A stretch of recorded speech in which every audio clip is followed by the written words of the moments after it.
Delhi liquor పాలసీకి సంబంధించిన CBI case విచారణను ఢిల్లీ హైకోర్టు వాయిదా వేసింది.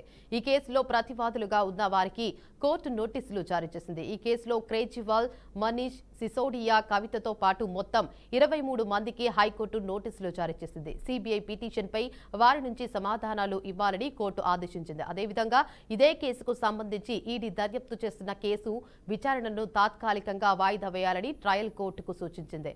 ఇక ఈ కేసులో తదుపరి విచారణను ఈ నెల 16వ తేదీకి వాయిదా వేసినట్లు హైకోర్టు వెల్లడించింది. ఢిల్లీ లిక్కర్ పాలసీకి సంబంధించిన సిబిఐ కేసు విచారణను ఢిల్లీ హైకోర్టు వాయిదా వేసింది. ఈ కేసులో ప్రతివాదులుగా ఉన్న వారికి కోర్టు నోటీసులు జారీ చేసింది. ఇక ఈ కేసులో కేజ్రీవాల్, మనీష్ సిసోడియా, కవితతో పాటు మొత్తం 23 మందికి హైకోర్టు నోటీసులు జారీ చేసింది. సిబిఐ పిటిషన్పై వారి నుంచి సమాధానాలు ఇవ్వాలని కోర్టు ఆదేశించింది. అదేవిధంగా ఇదే కేసుకు సంబంధించి ఈడీ దర్యాప్తు చేస్తున్న కేసు విచారణను తాత్కాలికంగా వాయిదా వేయాలని ట్రయల్ కోర్టుకు సూచించింది. ఇక ఈ కేసులో తదుపరి విచారణను ఈ నెల 16వ తేదీకి వాయిదా వేసినట్లు హైకోర్టు వెల్లడించింది. ఇక ఇదే అంశంపై మరింత సమాచారాన్ని మా ప్రతినిధి శ్రీనివాస్ అందిస్తారు. చెప్పండి శ్రీనివాస్, అప్డేట్స్ ఏంటి?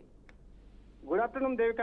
తెలంగాణలో జరుగుతున్నటువంటి లిక్కర్ కేసుకు సంబంధించి చూసినట్లయితే ఢిల్లీ లిక్కర్ స్కామ్ లోని సిబిఐ కేసు విచారణ వాయిదా వేయడం జరిగింది. దీనికి సంబంధించి చూసినట్లయితే ప్రతివాదనలకు నోటీసులు కూడా జారీ చేసినటువంటి ఢిల్లీ హైకోర్టు కేజ్రీవాల్, మనీషా సిసోడియా, కవిత సహా 23 మందికి నోటీసు కూడా జారీ చేయడం జరిగింది ఢిల్లీ హైకోర్టు.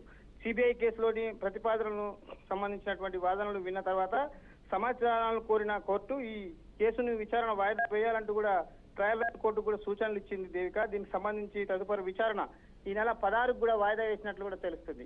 ఇది తెలంగాణలోని గత కొంతకాలంగా పెద్ద ఎత్తున అంటే లిక్కర్ కేసు సంబంధించినటువంటి తీర్పు ఎదురు చూస్తున్నటువంటి ప్రజలు ఒక్కసారిగా వాకైనటువంటి పరిస్థితి. వాయిదాకు ఇవ్వడంతో ఒక్కసారిగా ఊపిరి పీల్చుకున్నటువంటి బాధ్యులు దానికి సంబంధించి కేజ్రీవాల్, మనీషా సిసోడియా, కవిత సహా 23 మందికి నోటీసులు అయితే జారీ చేయడం జరిగింది.